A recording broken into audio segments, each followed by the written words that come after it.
अस्सलाम वालेकुम students, welcome to this academy. आज मैं आपको बायोलॉजी का रिलेशनशिप बताऊंगी दूसरे साइंस के सब्जेक्ट के साथ। ठीक है, जैसे कि आपने 8th क्लास में डिफरेंट साइंस के सब्जेक्ट में डिफरेंट फील्ड्स और डिफरेंट टॉपिक्स के बारे में पढ़ा होगा, लेकिन यहाँ पे बायोलॉजी के जो बुक है, बायोलॉजी का जो सब्जेक्ट है, वहाँ पे आप स्पेसिफिक लिविंग ऑर्गेनिजम्स के बारे में पढ़ेंगे। ठीक है, लेकिन यहाँ पे मैं आपको बताने लगी हूँ कि बायोलॉजी का रिलेशनशिप भी है दूसरी सारी जो बुक्स हैं उनके साथ, दूसरे सारे सब्जेक्ट्स के साथ। ठीक है, हम सिर्फ एक बायोलॉजी को लेके आगे नहीं चल सकते डिफरेंट फील्ड्स में। ठीक है, क्योंकि हर चीज का जो रिलेशनशिप है बाकी चीजों के साथ जरूर है। लिविंग ऑर्गेनिज्म इंडिपेंडेंट तो है, लेकिन वो बाकी सारी चीजों पे भी डिपेंड कर रहे हैं, वो यूटिलाइज कर रहे हैं। ठीक है, अपनी डिफरेंट एक्टिविटीज को परफॉर्म करने के लिए। और लिविंग ऑर्गेनिज्म जो स्ट्रक्चर्स, इनके जो स्ट्रक्चर्स हैं, वो भी कहीं ना कहीं रिजेंबल कर रहे हैं किसी ना किसी चीज से। ठीक है, किसी इंस्ट्रूमेंट से, क्योंकि इंस्ट्रूमेंट इन्हीं चीजों को, इन्हीं इंडिविजुअल्स को देख के बनाए गए हैं। तो पहला यहाँ पे हमारे पास है बायोफिजिक्स। बायोफिजिक्स में क्या होता है कि बायो का रिलेशनशिप है फिजिक्स के साथ, कि हम डिफरेंट एक्टिविटीज परफॉर्म करते हैं, हम डिफरेंट जो है वो सब्जेक्ट में डिफरेंट प्रैक्टिकल यूज करते हैं, तो उसमें हम फिजिक्स से रिलेटेड टर्म्स भी यूज कर रहे होते हैं। और इसके अलावा अगर हम ह्यूमन का स्ट्रक्चर देखें, जो ह्यूमंस में लिम्स की जो मूवमेंट है वो रिजेंबल कर रही होती है लिवर के जो मूवमेंट है उसके साथ। ठीक है, उसके प्रिंसिपल्स के साथ मैचिंग हो रही होती है, सिमिलैरिटीज होती हैं। तो इससे हमें पता चलता है कि फिजिक्स के साथ भी है बायोलॉजी का रिलेशनशिप, तो इसे हम क्या कहेंगे, बायोफिजिक्स कहेंगे। फिर नेक्स्ट है बायोकेमिस्ट्री। तो ह्यूमंस में, इंडिविजुअल्स में, ठीक है, ऑर्गेनिजम्स में हम देखते हैं कि डिफरेंट केमिकल रिएक्शंस हो रहे होते हैं। तो उन केमिकल रिएक्शंस को डिटेल में पढ़ने के लिए हमें केमिस्ट्री की जरूरत पड़ती है।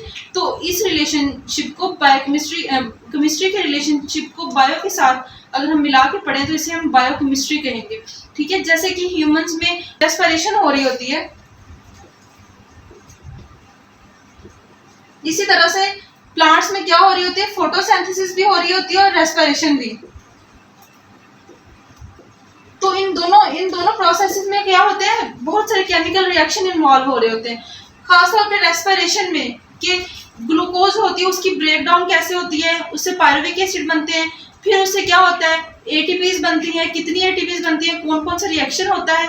ठीक है, ट्रांसपोर्ट चेन क्या होती है और ये सारे रिएक्शंस कैसे हो रहे थे, इन सब के बारे में पढ़ने के लिए हमें केमिस्ट्री की जरूरत पड़ती है। तो इसे हम क्या कहेंगे, बायोकेमिस्ट्री कहेंगे। फिर नेक्स्ट है बायोमैथमेटिक्स। अब जैसे बाकी साइंसेस के साथ रिलेशनशिप है बायो का, वैसे ही मैथमेटिक्स के साथ भी है, और बहुत ही जरूरी रिलेशनशिप है। कैसे, क्योंकि बहुत सारे फील्ड्स में जब कोई भी स्टूडेंट जो है वो रिसर्च करता है या कोई डाटा कलेक्ट करता है ऑर्गेनिजम्स का, बायो से रिलेटेड कोई भी डाटा कलेक्ट करता है, तो उस डाटा को आगे प्रोसीड करने के लिए, उसको कंपाइल करने के लिए और कोई अच्छी सी शेप देने के लिए और रिजल्ट बनाने के लिए उसे मैथमेटिक्स की जरूरत पड़ती है। ठीक है, उस डाटा को ग्राफिकल फॉर्म में अगर रिप्रेजेंट करना हो तो भी मैथमेटिक्स की जरूरत पड़ेगी। तो इस रिलेशनशिप को हम क्या कहेंगे, बायोमैथमेटिक्स। फिर नेक्स्ट है बायोजियोग्राफी। इसमें क्या होगा कि डिफरेंट जो स्पीशीज है वो अर्थ के डिफरेंट रीजन्स में रह रही होती हैं। ठीक है, तो हर जो एरिया है उसकी जियोग्राफी डिफरेंट होगी। ठीक है, हर एरिया की, हर रीजन की जियोग्राफी डिफरेंट होगी, उसके अंदर रहने वाली स्पीशीज की जो उनकी हैबिटेट्स होंगी, ठीक है, जो उनकी हैबिट्स होंगी, जो उनके कैरेक्टर्स होंगे, उनमें डाइवर्सिटी पाई जाएगी। ठीक है, और ये डिपेंड करेगी जियोग्राफी पे। ठीक है, तो बायोजियोग्राफी में हम डिफरेंट इंडिविजुअल्स की, उनकी जियोग्राफिक रीजन्स के अकॉर्डिंग डिफरेंट कैरेक्टर्स को पढ़ते हैं। तो ये क्या कहलाएगी, बायोजियोग्राफी। फिर नेक्स्ट है बायो इकोनॉमिक्स। बायो इकोनॉमिक्स में क्या होता है कि हम कॉस्ट वैल्यू देखते हैं डिफरेंट इंडिविजुअल्स की। ठीक है, कॉस्ट वैल्यू और प्रॉफिट वैल्यू।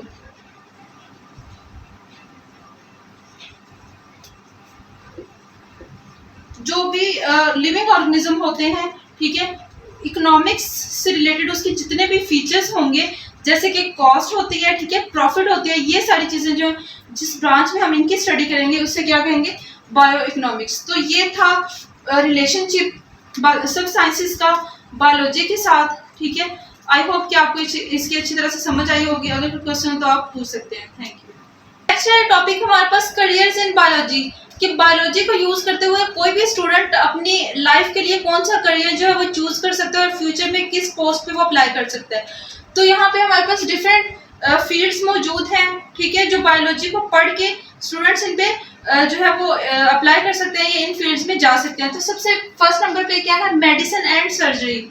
मेडिसिन और सर्जरी में क्या होता है कि इसमें डिफरेंट टेक्निक्स यूज की जाती है बायोलॉजी से रिलेटेड, और सर्जरी परफॉर्म की जाती है, और मेडिसिन जो है वो प्रिपेयर की जाती हैं, ठीक है। जैसे कि एमबीबीएस के स्टूडेंट्स होते हैं, वो क्या करते हैं, सर्जरी परफॉर्म करते हैं, और जो मेडिसिन होते हैं वो प्रिस्क्राइब करते हैं पेशेंट्स को, ठीक है। इसके अलावा मेडिसिन की प्रिपरेशन के लिए भी जो इसमें फील्ड्स अवेलेबल हैं, जैसे कि फार्मास्यूटिकल कंपनीज जो हैं उनमें स्टूडेंट्स जा सकते हैं, तो ये सारी चीज़ें आ जाएंगी। सर्जरी में क्या होता है कि इसमें कोई भी जो ऑर्गन होगा या कोई भी स्ट्रक्चर होगा उसकी सर्जरी परफॉर्म की जाती है, उसको रिपेयर किया जाता है, ठीक है। अगर वो ठीक ना हो, उसमें कोई इंजरी हो, तो उसको रिपेयर किया जाता है, उसको रिप्लेस भी किया जाता है, ठीक है, और उसको रिमूव भी किया जाता है। रिप्लेस कैसे होगा, जैसे कि ट्रांसप्लांटेशन होती है, किडनी ट्रांसप्लांटेशन हो गई, ठीक है, और इसी तरह से जो रिपेयर करते हैं उसमें डिफरेंट सर्जरी परफॉर्म की जाती है। तो इस फील्ड में भी स्टूडेंट्स जा सकते हैं। फिर नेक्स्ट है फिशरीज। फिशरीज में क्या होता है कि फिश जो है उनको कैप्टिविटी में रखा जाता है, उनको ग्रो करवाया जाता है, उनकी केयर की जाती है, ठीक है, और फिश फार्म्स जो है वो बनाए जाते हैं। और फिशेज जो है लोग डिफरेंट पर्पसेस के लिए इसको जो है वो यूटिलाइज करते हैं, खास तौर पे फूड पर्पसेस के लिए, ठीक है। तो ये वाला जो फील्ड है ये बहुत ज़्यादा एक्सप्लोर कर रहा है, इसमें बहुत जो है वो लोग इसमें जा रहे हैं, ठीक है, और ये बहुत ही एडवांस फिशरीज का फील्ड है, और इन दिनों में खास तौर पे ये ज़्यादा वेल डेवलप हो गया है। फिर नेक्स्ट है एग्रीकल्चर। एग्रीकल्चर में क्या होता है कि इसमें डिफरेंट क्रॉप से रिलेटेड क्रॉप्स को ग्रो करवाया जाता है, ठीक है, और उनकी वैरायटीज जो है वो डेवलप की जाती हैं। बायोलॉजी को यूज करते हुए डिफरेंट म्यूटेशंस करवाई जाती हैं प्लांट्स में, ठीक है, प्लांट्स की में म्यूटेशंस करवा के फिर उनकी फर्टिलाइजेशन करवाई जाती है, जिससे डिफरेंट टाइप्स की डिफरेंट वैरायटीज की क्रॉप्स जो है वो प्रोड्यूस होती हैं। तो इन क्रॉप्स को बेटर बनाने के लिए ये सारी जो है बायोलॉजी को यूज़ किया जाता है, और जब बेटर क्वालिटी डेवलप होगी उसके बाद क्या होगा कि बेटर जो है वो रिसोर्सेज डेवलप होंगे। तो इस तरह से एग्रीकल्चर को जो है वो ज़्यादा एडवांस बनाया जा सकता है, ठीक है, और ज़्यादा अच्छे से नेक्स्ट फ्यूचर में यूज़ किया जा सकता है। फिर नेक्स्ट है एनिमल हस्बेंड्री। एनिमल हस्बेंड्री में क्या होता है कि डोमेस्टिक एनिमल्स, गॉड्स, शीप्स, इनको रखा जाता है, ठीक है, इनकी केयर की जाती है, और इनको जो है वो ज़्यादा से ज़्यादा जो है इनकी फर्टिलाइजेशन करवाई जाती है, और इनकी जो रिप्रोडक्शन है उसके थ्रू इनको ज़्यादा नंबर में किया जाता है, ठीक है, ताकि क्या हो कि ज़्यादा से ज़्यादा जो ये फील्ड है वो ग्रो कर सके, और इसमें भी बहुत ज़्यादा प्रॉफिट मिलता है, और ये भी ज़्यादा एडवांस है बायोलॉजी की एक करियर के तौर पे एक ब्रांच है। फिर नेक्स्ट है हॉर्टिकल्चर। हॉर्टिकल्चर में क्या होता है कि गार्डनिंग की जाती है, पौधे उगाए जाते हैं, और ज़्यादातर इसमें ऑर्नामेंटल पौधे होते हैं, ठीक है, ऑर्नामेंटल फ्लावर्स होते हैं, और ऑर्नामेंटल कोई भी ऑर्नामेंट्स के तौर पे जो भी यूज़ करते हैं वो सारी चीज़ें इसमें आ जाएंगी। तो ये भी बहुत ही अच्छी एक ब्रांच है जिसको यूज़ करके कोई भी स्टूडेंट जो है वो नेक्स्ट अपने करियर को बना सकते हैं। और ये वाले जो कुछ फील्ड्स हैं ये इंटरमीडिएट लेवल के बाद भी स्टूडेंट्स जो हैं इनमें अप्लाई कर सकते हैं, ठीक है, या फिर इसमें बैचलर्स के बाद अप्लाई कर सकते हैं। फिर नेक्स्ट है फ्रेस्ट्री। फ्रेस्ट्री में क्या होता है कि फ्रेस्ट उगाए जाते हैं, आर्टिफिशियल फ्रेस्ट, ठीक है, ज़्यादा से ज़्यादा पौधे उगाए जाते हैं जो कि ना सिर्फ इन्वायरमेंट के लिए, एटमॉस्फेयर के लिए बेनिफिशियल होते हैं, बल्कि स्टूडेंट के करियर के लिए भी बहुत बेनिफिशियल होते हैं। नेक्स्ट है बायोटेक्नोलॉजी। बायोटेक्नोलॉजी जो है ये मोस्ट वैल्यूएबल और मोस्ट एडवांस जो है वो ब्रांच है बायोलॉजी की, जो कि बहुत फ्यूचर में बहुत ज़्यादा वेल डेवलप होने वाली है, और इसमें बहुत ज़्यादा बहुत ज़्यादा जो है वो इसमें वैरायटीज़ डेवलप की गई हैं, खास तौर पे माइक्रो ऑर्गेनिजम्स को यूज़ करते हुए।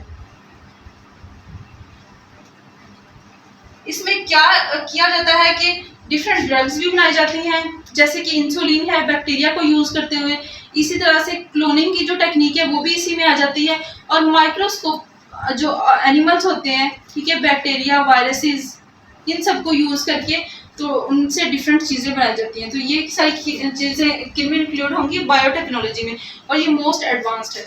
तो आप इनमें से देख के डिसाइड कर सकते हैं कि आपने कौन सी फील्ड चूज़ करनी है और बायोलॉजी की कौन सी ब्रांच में जाना है, ठीक है।